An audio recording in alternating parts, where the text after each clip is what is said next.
Hola, hola, ¿cómo están? Espero que hayan tenido una buena semana. Tenemos juez destituido, señor Muñoz, algo vamos a comentar de eso.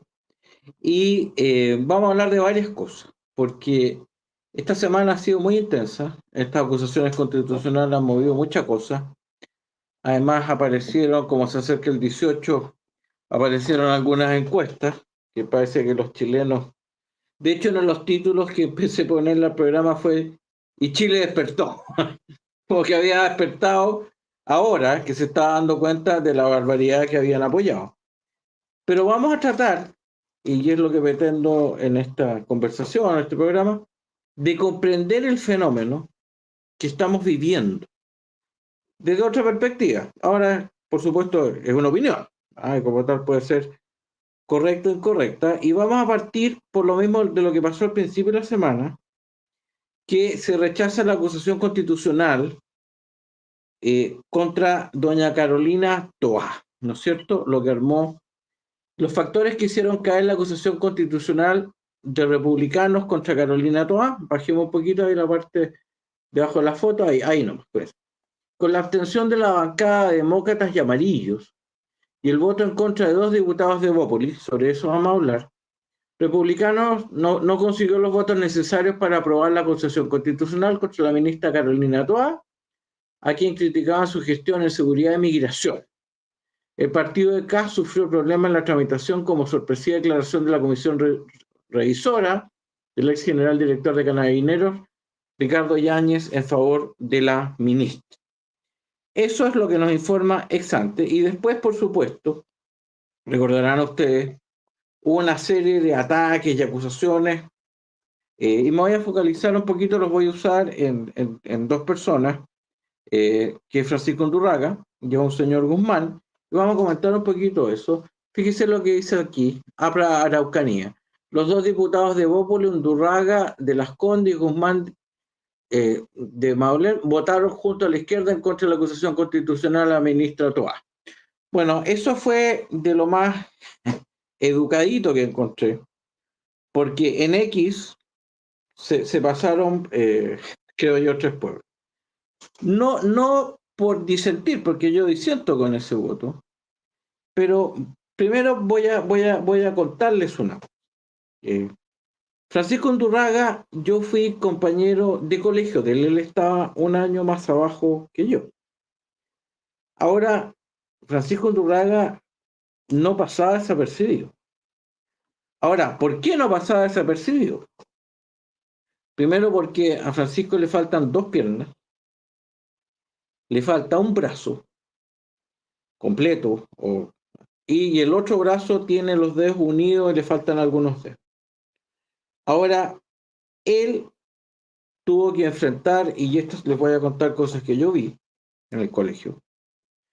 Por ejemplo, cuando jugábamos fútbol, Francisco jugaba fútbol.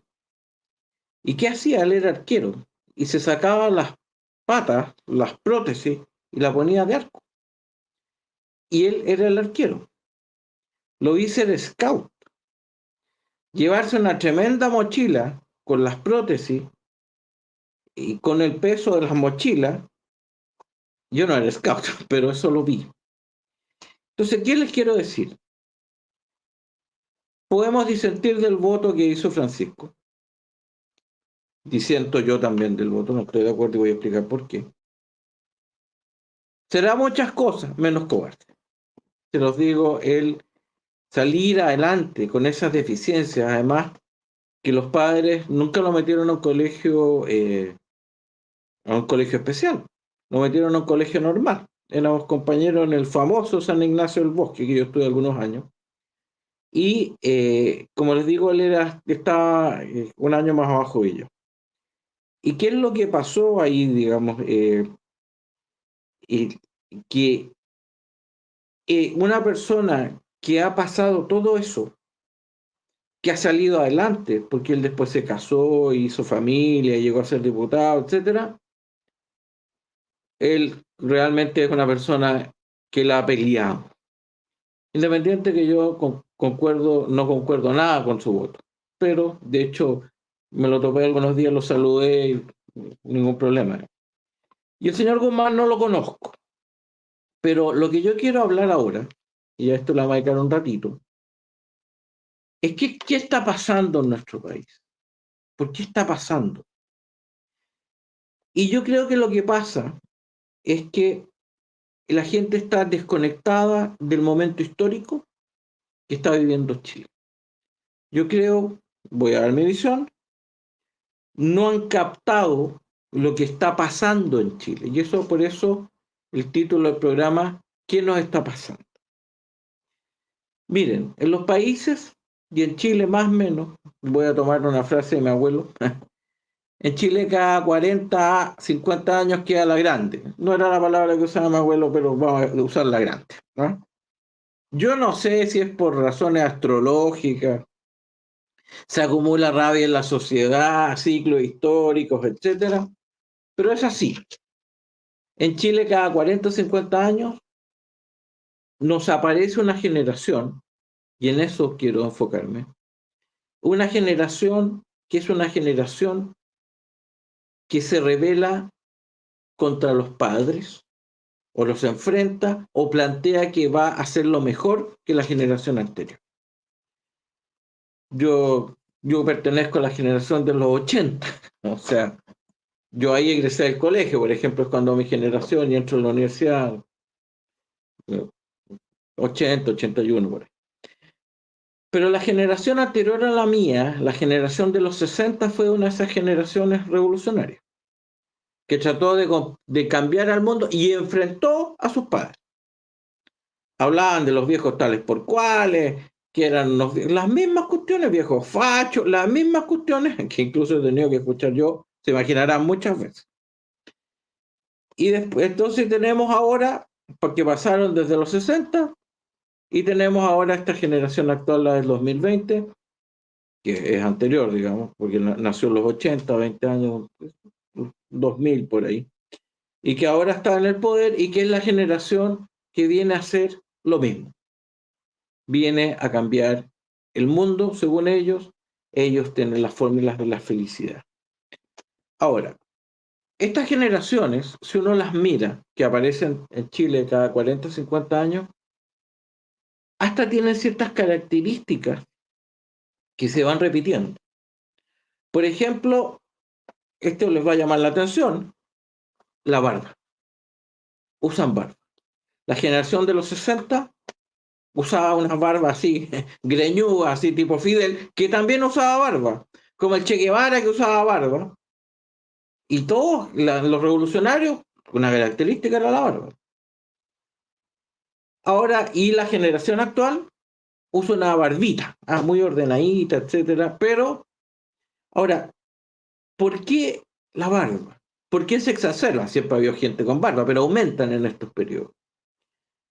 Las barbas aumentan porque la persona que está desconectada de sus ancestros, de alguna manera, con la barba se acaricia a sí mismo, se hace cariño y además se identifican como grupo, porque si ustedes se fijan, son hasta todos parecidos. Digo. Esa es una cosa. Entonces, la barba lleva a la persona, yo usé en algún momento barba, a estar permanentemente tocándose. Y eso es una manera de sentir algún cariño. O sea, yo sé que pueden que estén escuchando una cosa muy, muy distinta, pero yo estoy tratando de dar mi visión de este cuento. Otra cosa de estas generaciones es que como están enfrentando a sus ancestros, tienen un vacío. Y por lo mismo, normalmente tienen tendencia a las drogas. La generación de los 60 fue sumamente adicta. LSD, heroína, probaron cuánta cosa se le ocurre. Y esta generación actual es marihuanera y también experimenta con anfetamina. Ahora, no es que en las generaciones entre medio no hubiesen habido, o sea, mi generación también hubo droga, etcétera, pero aumentan las cantidades. Y yo creo que muchos se habrán dado cuenta en Chile que están caminando por la calle y hay gente fumando pito. Y además aparecieron campañas de que las drogas son buenas, etcétera, etcétera. ¿Se recordarán de eso? No tenemos hasta una diputada que que habla maravilla. Que yo no tengo problema incluso para la cannabis para sanación, ningún problema, porque lo he visto funcionar. Pero eso se ha permitido legitimar y que tenemos juventud en las poblaciones que la convencieron que no hace nada, lo que es mentira, porque aquí he dicho muchas veces que cuando usted empieza a darle a la cannabis de joven, los lóbulos frontales se dañan, que son precisamente los que ordenan y ayudan a poner límite y nos ponen freno, que esta gente no tiene. Pero si usted se fija que agarran Twitter y dicen cualquier barbaridad y después dicen no, etcétera, no tienen ese límite que oye, sé que eso no conviene, guárdatelo, sin filtro. Eso en parte proviene del daño al lóbulo frontal, que no tiene inhibición. Por eso se recomienda que si usted va a hacerle a la cannabis, sea pasado los 25 años, porque esto tiene que estar formado. Si no, va a tener problemas y se va a declarar superior, se va a creer más inteligente, etcétera, enviado, que es lo que estamos viviendo. Otra característica aparte de la barba, las drogas, es soberbia. Son soberbios. Ahora, primera cosa, lo que hay que entender es que la sociedad, voy a hablar de Chile nomás, la sociedad diariamente realiza millones de contratos, millones, que suceden todos los días, ya cada rato, que se toma la micro, se compra pan, alguien comprará una casa, un auto, venderá millones. Ahora, fíjense, y voy a pedirle acá lo que es el cerebro humano, una pequeña muestra de un titular, fíjese, el sorprendente parecido al cerebro humano y el universo según un reconocido investigador. Bueno, no vamos a leer esto, quizás se puede compartir o lo pueden buscar, pero ¿qué está diciendo esto? Fíjense que se calcula que hay más de 100.000 millones de galaxias en el universo. O sea, imagínense la complejidad que tiene el universo. Y sabe que es el único sistema que se puede comparar en complejidad al universo, el cerebro humano. El cerebro humano tiene cerca de 68.000 millones de neuronas. Es decir, si nosotros lo más complejo que hemos conocido los seres humanos, aparte del universo, es la mente humana. Ahora, imagínense que tenemos un grupo que cree, a ver si puedes sacar eso, Tarampa. Tenemos un grupo, es decir, imagínense, tenemos millones de interacciones todos los días, con cerebros compuestos de miles de millones de neuronas cuya complejidad solamente es comparable a la del universo. Y un grupito dice, yo voy a reemplazar eso y lo voy a hacer mejor. ¿Se da cuenta el nivel de soberbia de esa gente? Y por eso siempre fracasan, porque están tratando de reemplazar una cosa de una complejidad que no es reemplazable.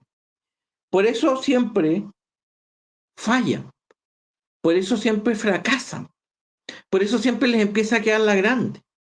Aunque diseñen y planifiquen y vuelvan a entender, a tratar. Porque está en la complejidad de la sociedad humana, que no se puede nomás. Pero esta gente cree que lo puede hacer. Y que ellos, todo eso acumulado, además de miles de años de conocimiento, imagínense, todas esas mentes, esos cerebros actuando, ellos lo pueden mejorar. Si parece un chiste, y es un chiste muy malo, sería un chiste muy malo si es que no volvieran una y otra vez a tratar de hacerlo. Ahora, ¿qué es lo que pasa con estos grupos cuando fracasan? Como está fracasando este, y como, o sea, me imaginé que iba a pasar, como también me imaginé, parece que le pegué el palo al gato, iba a pasar con la 2030, y creo que va a pasar con la 2045, porque es la manifestación de lo mismo. Un grupito de unos 2.000, 3.000, 10.000, que se juntan y dicen, nosotros esa complejidad la vamos a mejorar. Señores, olvídense, van derecho al fracaso otra vez más. Lo increíble es el acto de soberbia. Ahora, ¿qué es lo que pasa cuando fracasan? Cuando fracasan, aquí hay algunos, normalmente los más vivos del grupo, que se ponen a estudiar porque la cuestión no funciona. Ahí, por ejemplo, tenemos a Fernando Villegas, que fue comunista, él mismo cuenta, y después del fracaso siguió estudiando y dijo, esto es una lecera, como lo dice a cada rato, porque habla de las tonterías de la izquierda. Otro caso, Sebastián Edwards, que él fue funcionario del gobierno de Allende, hoy en día, y todos estos que dejan esto nunca vuelven atrás. Yo no he sabido de nadie que se haya puesto a estudiar esta cuestión y haya dicho, oye, me voy a salir de este ámbito hacia una centroizquierda, incluso una derecha, qué sé yo, y haya vuelto atrás. No hay vuelta atrás. ¿Por qué? Porque lo estudiaron y se dieron cuenta por qué la cuestión está destinada al fracaso. Pero también queda un grupo de fanáticos que se encierran y dicen, no, yo voy a seguir esto porque yo voy a hacer el mundo mejor. Bueno, y esos son los viejitos que le empiezan a pasar la posta a las nuevas generaciones, le empiezan a lavar el cerebro y los convencen de que tienen que seguir porque van a lograr finalmente el mundo mejor. Y también tenemos algunos que, por supuesto, se arman, porque como la sociedad, si tiene la oportunidad de sacarlos, los sacaría, entonces se apoyan en las armas. Eso es Venezuela, Cuba, Corea del Norte, etc. Ahora, ¿qué es lo que pasa, por lo menos en Chile, cuando aparece uno de estos grupitos que nos va a salvar a todos y va a reemplazar el funcionamiento de toda esta complejidad? El país se divide normalmente, se divide en 2/3 y 1/3. Eso es lo que pasa. Eso pasó la vez pasada y había pasado la vez anterior y pasó ahora. Ahí estamos. 2/3, 1/3. Y el centro se empieza a vaciar. Entonces, no se acepta situaciones intermedias. No se acepta, oye, mira, conversemos en la cuestión. Y vamos a ver síntomas de que no se está aceptando la situación intermedia. ¿Qué está pasando con doña Evelyn Matei, por ejemplo? Intención de voto de Matei para presidente se desploma. Bachelet y Kass también cayeron. ¿Qué es lo que está pasando acá con doña Evelyn Matei? Bueno, Evelyn Matei ha estado coqueteando. Que sí, que no, que a lo mejor, que la cosa, porque escuché ahí, no, lo que pasa es que esto fue por las declaraciones acerca de Marcela Cubillos. No, señores, esto es mucho más grave. Si se baja una votación, no va a ser por una... Es porque la gente no le está aceptando este juego intermedio. Porque la sociedad está dividida a 2/3 y 1/3. Fíjese quién empezó a subir. Eduardo Frei Ruiz-Tagle. ¿Y qué ha estado haciendo últimamente Eduardo Frei Ruiz-Tagle? Yo lo he estado viendo. Ha estado hablando de la salmonera, de la economía, de cómo enfrentar la cuestión, de la situación de la competencia peruana. Esos son los temas de Eduardo Frei. Y empezó a subir. Pero lo que no ha hecho es coquetear con el otro lado. Nones ha sido mucho más vivo en ese aspecto. Y empezó a aparecer en la encuesta. Solito. ¿Se fijan? Otro, por ejemplo, que vi un video que lo encontré, me dio hasta un poco de pena. José Antonio Cast. Lo increparon, lo trataron de traidor. ¿Y qué le están increpando? La coquetería que hizo en el segundo proceso constitucional, que sí, que no. Ahora aparentemente Republicanos empezó como a alinearse, porque a diferencia de todo el mundo, yo creo que las acusaciones constitucionales que hicieron sí van a cosechar frutos para ellos, por lo menos en votos. ¿Por qué? Porque hay claridad. O sea, volvieron a retomar la senda.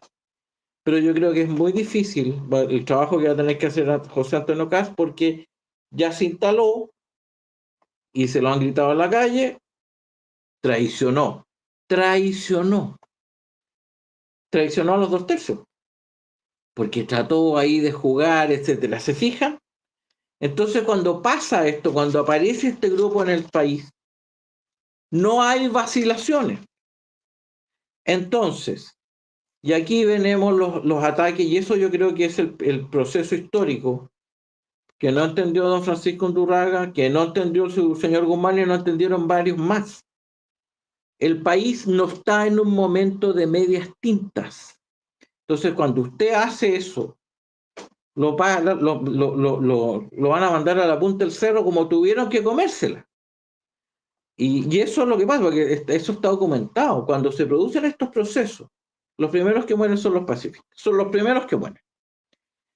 Entonces, claro, ¿qué es lo que creo que yo debe haber dicho si Francisco pensaba eso? Se haber quedado callado nomás. Silencio, pues, señor. ¿Por qué? Porque no es su momento. Pero además viene otro fenómeno. Y que yo lo he visto y lamentablemente, entonces, que se cita, no, es que esto es por responsabilidad política. La acusación constitucional es un proceso, ellos son demócratas.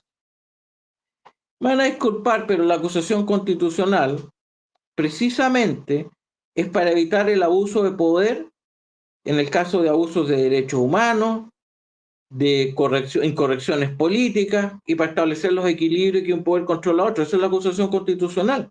Es un instrumento sumamente democrático. Precisamente aparece después de las revoluciones francesas y norteamericanas, se incorpora ese instrumento precisamente para la estabilidad democrática, para eso está, independiente que pueden haber hecho mal uso. Ahora, ¿saben cómo entró a Latinoamérica? Por la Constitución chilena de 1833. Esos fueron los primeros instrumentos que después se fue copiando por todo este instrumento que sabía que era novedoso en el momento que se introdujo en las Fuerzas Armadas. Entonces, que vengan a decir, no, lo que pasa es que nosotros somos republicanos, nosotros somos demócratas, y por eso rechazamos este instrumento. No, señor. Ahora podemos discutir el mérito de la acusación, porque además Francisco se mandó una declaración muy torpe que dijo que no estaba de acuerdo con el manejo de la ministra, pero una cosa como era republicano. No, sí. Si usted no está conectado con lo que está pasando en los tiempos, y no está bueno, quédese callado. Eso es lo que quiero hacer. Otro caso, por ejemplo, que yo a mí me tocó ver, que me pareció terrible, fue cuando se le preguntó creo que la señora Pérez, se le preguntó por qué el señor Piñera no había usado las Fuerzas Armadas, ya que se celebra ahora el octubrismo. Y dijo, porque es un demócrata. Bueno, ahí tenemos otro caso. Las Fuerzas Armadas en la democracia fueron establecidas en sus funciones para salvaguardar el Estado. Y el señor Piñera primero dijo que estaba frente a un enemigo muy poderoso, incluso después nos informó que había estado frente a un golpe de Estado, no militar, ¿o no? Bueno, ese es el momento donde se usan las Fuerzas Armadas, precisamente. Y aquí citábamos en algún momento las citas de Maquiavelo, que precisamente dice que esa es la función de las Fuerzas Armadas. Pero, de nuevo, disfrazando la cuestión de una cosa noble, de la bandera plantada en la... No, señores. Lo que ustedes están es desfasados, desconectados, y me atrevería a decir, y saco a Francisco Undurraga porque ese epíteto no se lo acuerdo, asustados. Y nos lo vienen a vender, hablando en bien chileno, vienen a vender la pomada, la pescada, diciéndonos que es un acto de nobleza. No, señor, es una metida de pata nomás. Y en la misma línea, el señor Boric nos recomienda, dicen, hemos hecho una reflexión. Nosotros mal usamos el instrumento constitucional. Bueno, señor Boric, si usted mal usó el instrumento constitucional y usted nos está diciendo de que ese instrumento, lo que usted hubo un abuso de él. Bueno, entonces lo que usted debería decir, bueno, como yo usé el instrumento constitucional y fue uno de los medios en los cuales yo llegué acá, para hacerle creíble su discurso, renuncie, pues, señor. Porque significa que usted llegó de manera ilegítima, ¿o no? Bueno, si usó mal el instrumento y eso lo ayudó a llegar, debería renunciar, ¿o no? Ahí yo le creería su discurso. Pero me parece que más bien lo que usted está haciendo es decir, no usen contra mí el mismo discurso que usé, el mismo recurso que usé en el gobierno anterior. Pero hay una enorme diferencia, señor Boric. Porque las acusaciones que se rechazaron para sacar a Piñera, se rechazaron porque yo creo que parte de la izquierda, centroizquierda, percibió de que eso era parte de un plan mucho más amplio, por lo cual dijo, no, esta no es la manera. Que fueron lo que ustedes no lograron nunca convencer. Que es muy distinto a las actuales, que sencillamente aquí no hay ningún plan, sino que más bien yo diría que es un pedido angustioso de la población chilena que está pidiendo que cambie el tema de seguridad porque los están matando. Ahora, yo creo que ustedes, en la soberbia, en que se creen que van a salvar al mundo, cosa que por supuesto no van a hacer, son incapaces de decir, ¿sabes qué más? Nosotros estamos metiendo las patas. Con los años probablemente van a aparecer unos más inteligentitos y van a decir, pucha, ¿cómo puedo haber creído tanta lecera? Y hablando de la soberbia, vamos a pasar al juez recién destituido. Yo voy a hacer un comentario también de esta manifestación de la soberbia. La discusión entre el juez Muñoz y el señor Peña. El juez Muñoz que acaba de ser destituido el día de hoy. Don Carlos Peña dice Sergio Muñoz no es un buen juez, ha maltratado el derecho vigente en Chile. Y vamos a bajar un poquito aquí, qué es lo que el argumento del señor Peña dice. El rector de la UDP, Universidad Diego Portales, se refirió este viernes a las acusaciones constitucionales contra los jueces Ángela Vivanco, Jean-Pierre Matos y Sergio Muñoz, considerando uno de los hombres más influyentes de la Suprema. Peña dijo en Radio Duna que si se demuestran las acusaciones que se le atribuyen a Muñoz, se constituiría un notable abandono de deberes, pero su foco estuvo puesto en que el deber de un juez es ser leal a las reglas y no a su personal sentido de justicia. El juez Muñoz ha incurrido, sin embargo, reiteradamente en ese error. Los jueces tienen que decidir en base a esa masa de conocimiento y no en base a sus propias convicciones.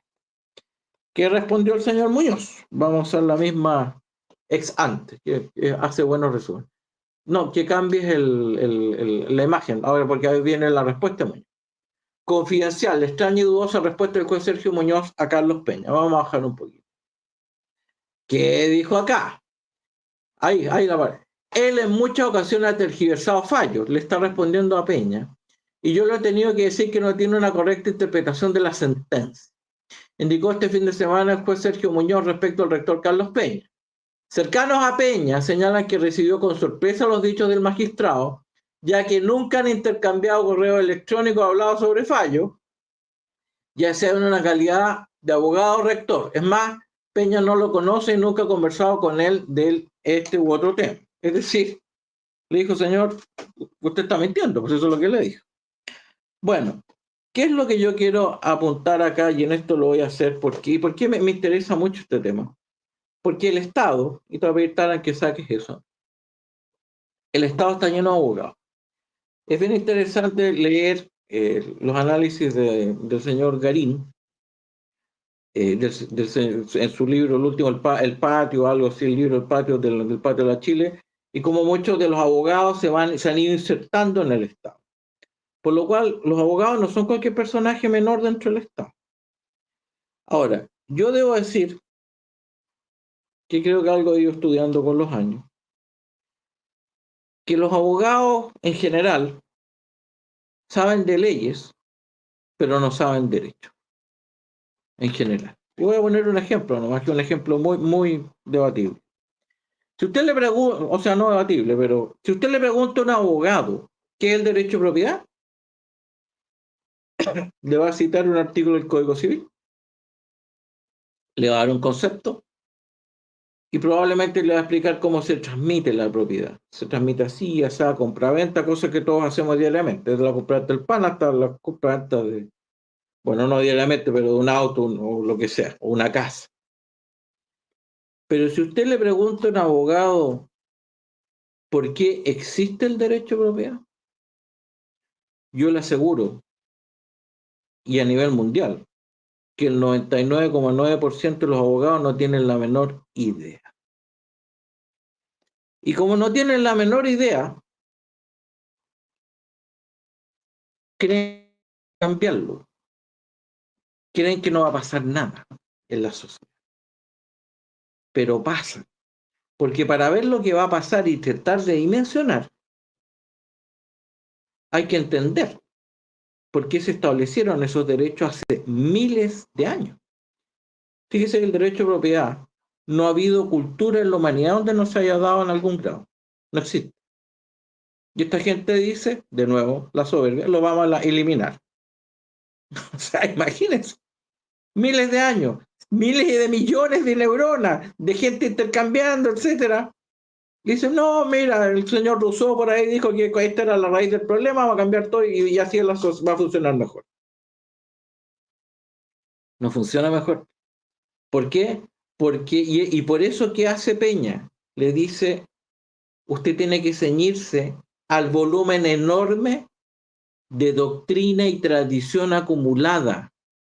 Le está diciendo, señor, hay conocimiento que tiene la sociedad acumulado por miles de años.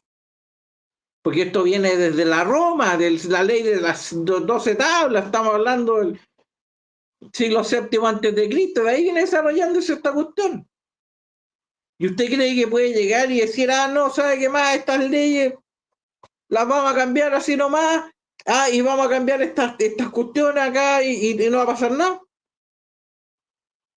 De nuevo, la soberbia. Eso no significa que las cosas no puedan ser modificadas y mejoradas. Pero dentro de sus lógicas internas, pues señor, no puede llegar y decir, mire, ¿sabes qué más? Yo me voy a saltar, por ejemplo, en este tema de las ISAPRES, me voy a saltar las tablas y me voy a saltar los procedimientos matemáticos porque declararon inconstitucional los procedimientos matemáticos, que no lo hizo Muñoz, pero se tomaron de eso. O sea, imagínense. Eso para mí yo creo que en un momento va a aparecer en la historia cuando se analice el tema. Bueno, y el Tribunal Constitucional declaró que un procedimiento matemático como una tabla de riesgo es inconstitucional. Algún día vamos a explicar bien lo que hicieron ahí. Pero bueno, y esa cosa, por ejemplo, de que hicieron y esto vale para todas las ISAPRES, también error. De vuelta, la soberbia. La soberbia de los que creen que van a hacer el mundo mejor. Y vamos a ver otra manifestación de esta cuestión. Estamos mirando lo que está pasando con esta generación que viene a salvar al mundo. Fíjese lo que pasa en educación. Vamos a mirar acá. Economistas cuestionan informe financiero del proyecto que reemplaza el CAE y pide la opinión del Consejo Autónomo. Esta nueva manera que pretende financiar el CAE, bueno, tiene dos problemas. Primero, uno de los problemas que tiene, que lo llaman FES, es que antiguamente, por ejemplo, usted le decía, señor, usted de 20 cuotas empieza a pagar, pero si usted por ABC le llegaba una plata pagada a la décima, se liberaba su deuda. Ahora sigue pagando igual y le empieza a pagar al resto. Usted comprenderá que eso va a generar un problema, ¿no? Yo creo que mucha gente le duele la guata pensar eso. Usted se va a pensar que usted no es justa. Y el otro tema es que van a meterse en fijar tarifas con el sistema universitario, con lo cual ya la otra vez hablamos de que están quebrando el instituto y probablemente lleguen a muchas universidades a la quiebra. Y algunos economistas están sirviendo, ¿sabes qué más va a ser más caro la vaina que el sábado? Bueno, eso, fíjese, aquí tenemos otra publicación en relación a esto. Vamos a ver acá.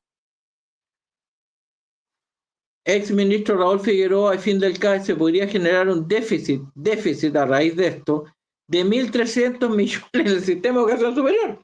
Eso así es la mirada nomás. Y frente a eso, a todo esto que le están diciendo, ¿qué es lo que dijo? Fíjese lo que dijo el ministro. Vamos a ver aquí. Vamos a leer, fíjese, vamos a leer aquí. Raúl Figueroa, ex ministro de Educación y actual director del Instituto de Salud y Políticas Públicas de la UNAP, Andrés Bello, dice que el diseño de la propuesta presentada por el presidente Boric se basa en la fijación de aranceles para las universidades y eso tiene consecuencias muy complejas y negativas para las instituciones de educación superior. toda que generará una homogeneidad de proyectos perjudicando a la diversidad del sistema, poniendo un techo a la calidad. Eso es lo que nos dice segunda crítica.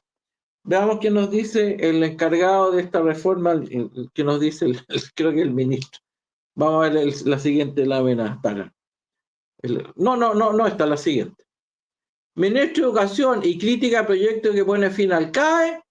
No me interesa ni que la universidad se empobrezca ni que baje la calidad. El enviado hablando de vuelta, pues. Como ellos tienen la fórmula del mundo mejor y van a mejorar este complejo universo en el cual nos vivimos, sus críticas, bueno, y esas críticas fueron las que se echaron en la reforma tributaria de doña Michelle Bachelet, que dejó la grande. Esas críticas fueron las que se desecharon en el Transantiago, porque yo me acuerdo haber leído ingenieros, expertos en transporte, que dijeron están haciendo una barbaridad. Esas críticas son las que se desecharon en la reforma educacional cuando se les dijeron, señores, no eliminen el mérito y esa tómbola es una estupidez. Esas críticas, y yo lo hice en mi pequeño ámbito cuando cambiaron el sistema político, que ahora se les vino todo encima, la soberbia de los que creen que son iluminados y que lo van a hacer mejor. Bueno, eso es parte de lo que yo creo que está pasando, que nos está pasando como sociedad y tenemos que enfrentar y ver cómo mejoramos. Ahora, afortunadamente, después de 5 años, vamos a ver cómo cambiaron las percepciones del golpe. Yo sigo ahí a Piñera, este es un intento de golpe, que algunos llaman estallido. Vamos a ver qué pasó en el golpe. Cómo va la percepción. Perdón, otra cosa. Los iluminados, este señor, ¿en qué prioridades se podrán invertir? Va a tomar 500, 600 mil millones del presupuesto y lo va a pasar a cultura. Y aquí le hacen el típico, la cantidad de hospitales, etcétera, nuevamente. ¿Y por qué se hace esto? Eso es lo interesante de estos análisis. Porque ahí en mi cultura meten su discurso político, porque como ellos son enviados y ellos son los que tienen que hacer la transformación para salvarnos a todos, porque ellos tienen la capacidad de en este universo tan complejo hacerlo mejor, porque son realmente unos enviados estos señores. Entonces, tomaron 506 mil millones y se lo están pasando al presupuesto de cultura para asegurarse de que ellos, porque los socialistas, otra cosa que siempre hacen, es que el socialismo no ha funcionado nunca, no por el socialismo, sino porque no lo hice yo. Siempre dicen lo mismo. Ahora lo voy a hacer yo, va a funcionar. No va a funcionar nunca, por lo que explicamos al principio. Las sociedades contemporáneas son de una complejidad, por eso el socialismo solamente funcionó en la época neandertal, pues las cuevas funcionaban, donde había un chamán y el resto todos iguales, que se destruía ahí. De ahí para adelante la complejidad de la sociedad es imposible que eso funcione. Son demasiado complejas para que un grupito diga, no, yo voy a distribuir más aquí, acá, tratar unas tarjetas y esto va a funcionar. No, pues señor, no es así.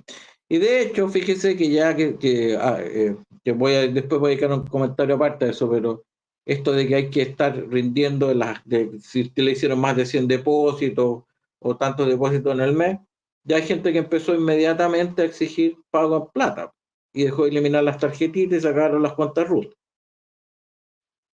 Es demasiado complejo. Entonces, si usted quiere algo, señores del gobierno, tienen que generar incentivos.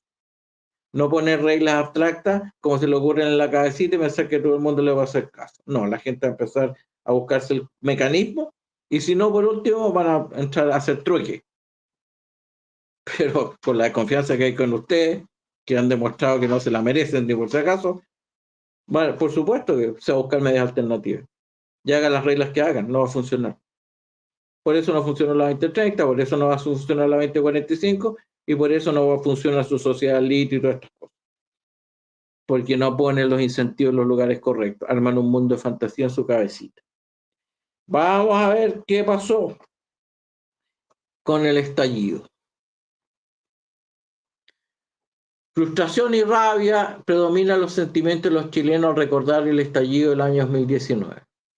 Fíjese, un hecho de violencia injustificado, una manifestación social genuina, 49, en definitiva, señores, y vamos a ver acá, en una escala de 1 a 7, pésimo, 7 excelente, evalúa el desempeño y la siguiente. ¿Ah? Fíjese, la Fiscalía del Tribunal es 2,5, primera línea 3, Organismo de Derechos Humanos 3,1, o sea, ni uno pasa. La posición de Sebastián Piñera 3,2, Gobierno de Sebastián Piñera 3,3, Carabineros de Fuerzas Armadas 3, nota promedio 3,9. O sea, y vamos, aquí tenemos otra lámina respecto al estallido, que esto es un ordenamiento, vamos a ponerla aquí. 5 años después, el 63% cree que Chile está peor que antes del estallido social. Esto era perfectamente previsible, por lo cual yo creo que, señores, Chile empezó a despertar, se empezó a dar cuenta de la barbaridad que hicieron, de la estupidez por qué votaron. Y ahora espero que reflexionen porque probablemente viene un periodo muy difícil para Chile, si queremos que nuestro país salga adelante, muy convulso, y vamos a tener que ver muy bien, y esta vez hay que pensar a quién vamos a poner en el gobierno. Y hay que pensarlo en serio, porque esta cuestión se viene pesadita. Vamos a ver ahora qué otra cosa, porque fue los últimos que ya me pierdo un poco. Vamos a ver. Miren, vamos a escuchar unos minutitos a este caballero, que esto es una idea que también está entrando mucho, y este señor le responde desde España, de que los españoles tienen que indemnizarnos. Pues después voy a explicar por qué me río. Por favor, escuchemos a este caballero. 12 de octubre, Día de la Hispanidad. En este Día de la Hispanidad, este es un mensaje de perdón de un español puro a un indígena puro que... Pero tú no eres indígena puro, y tú tampoco, y tú tampoco. Pero entonces, cuando algunos nos pedís a los españoles de hoy día que pidamos perdón por algo sucedido hace siglos, en realidad se lo estáis pidiendo a parte de vuestros propios ancestros. O sea que sois bobos. Todos podemos identificarnos con lo que nos dé la gana. Yo me puedo identificar con este árbol de aquí, pero eso no cambia la realidad. Si vosotros tenéis ancestros de los dos lados, pues haríais mal en identificaros solamente con una parte. ¿Por qué no identificaros con los dos? Mientras rechaces a una parte de tus ancestros, estarás en guerra civil contigo mismo. Y eso pues siempre obstaculizará tu propio progreso, tu progreso como persona y el progreso de tu pueblo como nación. No merece la pena. Vosotros al menos habéis tenido solamente un conquistador, los españoles, pero los españoles hemos tenido más conquistadores. De hecho, ¿qué somos los españoles? ¿Somos íberos? ¿Somos celtas? ¿Somos romanos? ¿Somos judíos? ¿Somos árabes? ¿Somos germanos? ¿Nos identificamos solamente con los íberos y nos lamentamos de haber sido conquistados por los romanos? Pero si nos trajeron cosas buenísimas. De hecho, los romanos en aquella época eran una civilización superior. Sí, he dicho superior. Bueno, lo que dice este señor, y tiene toda la razón. Porque está entrando, ya viene de mucho de México, y está entrando, lo estoy viendo acá diciendo, no, los españoles que abusaron. Bueno, si yo busco mi apellido, bueno, yo tengo dos apellidos, mi nombre es Canoas Silva. Ya, los Canoas podría descartarlo porque creo que somos tercera o cuarta generación.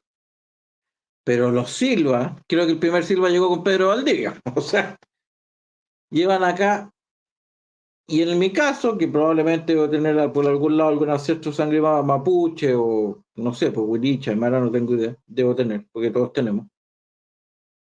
Entonces viene esta gente, si yo tuviera la frescura, la desconexión con los ancestros, lo mismo que genera este problema, por eso yo creo que en Latinoamérica hay tantos estos revolucionarios rasca, porque están desconectados con sus ancestros. De decir, mire, esos españoles que están en España, que descienden de los españoles que no vinieron, tienen que indemnizar. Y lo reclaman los descendientes de los españoles que sí vinieron. O sea, ¿Se dan cuenta de la desubicación, de la desconexión? Entonces, o sea, aquí hay gente que piensa como un niño chico. Entonces apunta y no se da cuenta, bueno, yo lo he dicho mil veces, apunta a otro y tres dedos quedan apuntando a ti, estos mismos tres. Si tú vas a reclamar contra los españoles que vinieron y que deben indemnizar a los locales, los indígenas, como lo llamen, bueno, por lo menos en Chile, que además están todos mezclados, tendrían que mirarse a ustedes mismos al espejo y decir, chuta, voy a tener que indemnizar, parece. Porque los descendientes de esos españoles que supuestamente abusaron y saquearon, somos nosotros. O sea, el nivel, o sea, yo no, o sea, brutos. ¿Qué se puede decir? Es increíble la desconexión. Y esas son las famosas izquierdas. Dan vuelta en la cuestión, etcétera, y ellos, y entonces son las víctimas. Señores, miren su apellido, miren para atrás y miren el idioma que hablan y después apunten. Es increíble, así que totalmente de acuerdo con este señor, que por eso dicen los bobos. Tiene toda la razón, son unos bobos.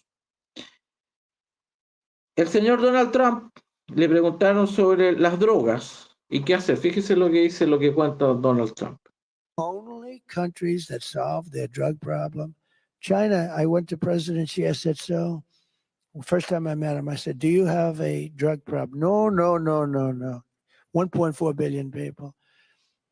And why don't you have a drug problem? He says, death penalty, quick trial. What's a quick trial? The dealer is immediately put on trial. They don't have 9 years of... ¿Qué es lo que hizo Donald Trump? Está subtitulado, pero entiendo que muchos ven por el teléfono. Dice que él conversó con el primer chino, Premier, y le pregunta si tiene el problema de droga. Entonces le dice, no, le dice, aquí no tenemos ese problema. Y él dice, son 1.400 millones de personas. Le dice, ¿cómo lo manejan? Juicio sumario y pena de muerte. Para traficantes. Bueno, yo he dicho que otros países como Singapur han hecho eso. Y dado, porque yo sé que muchos dicen, pero ¿cómo se le puede ocurrir algo así? Bueno, dado que se está condenando todos los fines de semana a decenas de chilenos a muerte en enfrentamiento por las peleas de las bandas de droga, yo creo que por lo menos, no sé si en juicio sumario, porque ahí dice, Trump dice, no, tiene juicio de 9 años, de 10 años, no, juicio sumario. En unos meses se resuelve todo. Yo creo que tendríamos que empezar a ese tipo de pena. O por lo menos caer en la perpetua sin derecho a beneficio. Ya aislado. Por el daño que producen. Y daño que estamos viendo todos los fines de semana, porque todos los lunes a 1 hora del diario, 30 muertos, 40 muertos ya, o sea, ya se está incorporando. La manera de frenar eso es así. Así lo ha hecho la China, así lo ha hecho Singapur. Y también, por lo menos, ya que cultural, por lo menos penas muy duras a los traficantes. Muy duras. Y eso se corre la voz y dice, oye, ¿sabes qué más, viejito? No te vayas a ir a Chile, porque si te llegan a agarrar, lo vaya a pasar muy mal. Porque aquí encontraron lo que los genios, los buenistas, los que van a mejorar el mundo, trajeron el sistema penal alemán, y no, vamos a un país, y a la Alemania tampoco le está funcionando, están llenos de problemas. Así que bueno, eso, de nuevo, la desconexión de los iluminados que van a salvar el mundo. Vamos a seguir ahora, después de nuestro amigo don Donald Trump, vamos a hablar lo que está pasando con los ahorros chilenos, qué es lo que están haciendo los que van a mejorar el mundo. Fíjese lo que está pasando con los capitales. Este gobierno recibió en FES, que es el Fondo de Estabilización Económica y Social, un ahorro de 7.514 millones, y esta es una cuenta de ahorro para respuesta a catástrofes, terremoto y pandemia que hay en nuestro país. En 2 años, sin mediar ninguna catástrofe alguna, ya sacaron 4.000 millones de dólares. ¿Ustedes notan alguna mejora en el país que explique esta farra irresponsable? Bueno, yo soy de la tesis. El que hace eso, una cosa así, para mi gusto son unos desgraciados. Imagínense, tenían fondos de ahorro para catástrofes y se lo empezaron a gastar. Yo hablaría seriamente que un próximo gobierno entre con querellas por este tipo de cosas, porque esto entró en otra cosa, esto es un atentado contra el país. Gastarse los fondos que el país guarda para catástrofes en un país de catástrofe. Se lo empiezan a reventar. Entonces, bueno, ¿hasta cuándo? Vamos a ver ahora, creo que hay otra lámina de esa cuestión. De la irresponsabilidad. Fíjese acá esta señora, la experiencia que tuvo, otra tontería más de los que van a mejorar el mundo. Escuchemos a esta señora. Fui a pagar la patente de mi local comercial y la señorita de la caja me dice, son 58,000 pesos. Ay, no, espera un momento, su patente está bloqueada. Tiene que ir a la oficina 4. Perfecto, fui a la oficina 4 y me dicen, tiene que presentar su declaración de renta. Perfecto, la imprimí, la llevé y me subió de 58 a 188 la patente. Y le pregunto que por qué me subió la patente. Y me dice, es que el contador declaró sus bienes y como usted tiene más bienes, tiene que pagar más por la... Bueno, hacer esto, de decirle, mire, como usted tiene más, va a pagar más, es ser un estúpido, es no entender nada de los soberbios que van a mejorar la vida. Los seres humanos nos movemos por incentivos. Y resulta que las personas que tienen habilidad para generar más ingresos tienen que estar incentivadas, porque a la sociedad le interesa que esa gente genere más ingresos, porque ahí tiene la posibilidad de más negocio, más trabajo. Entonces, si usted le dice, mire señor, como usted generó más, yo lo voy a sacar más, le mata el incentivo. ¿Qué va a provocar eso? Que la sociedad se empiece a tratar completa. Otra tontería de los iluminados que creen que, ¿cuál es la creencia de ellos?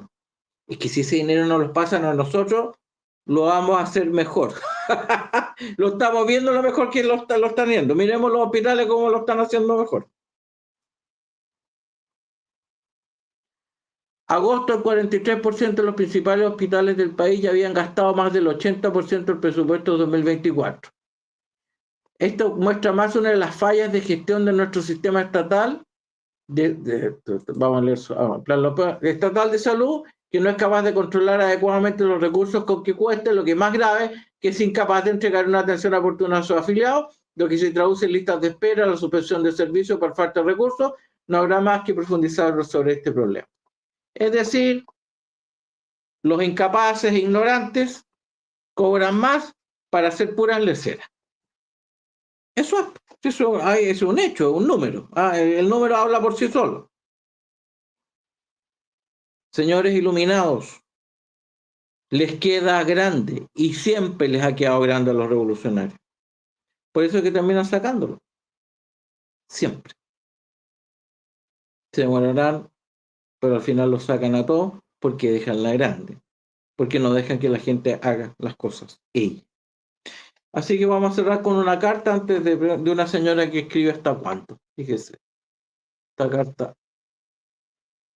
Señor director, primero fue una constitución, después la AFP, más tarde el sistema educacional asociado al lucro y luego Carabineros.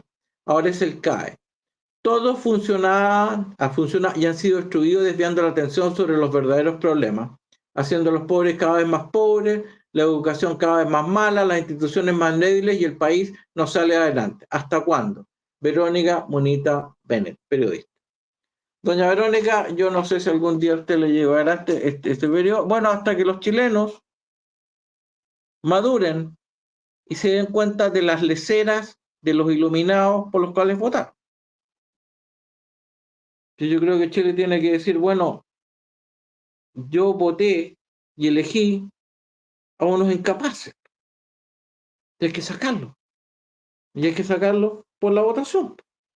Por lo cual hay que buscar gente capaz, que tenga la cuestión clarita, que sea decidida a lo que tenga que hacer, y que ojalá arrase en la elección para que tenga una buena parte del Congreso y no tenga que estar mirándole la cara a estos compañeros, como ha venido siempre haciendo la centro-derecha, porque aunque tenga mayorías, empieza a decir, oye, ¿qué quieren estos gallos? Cuando si fuera al revés, porque si hubiesen obtenido el mamarracho constitucional que querían, ni siquiera les mirarían la cara para hacer su revolución, que por supuesto termina mal, porque ellos quieren hacerse cargo de algo que sencillamente no pueden manejar.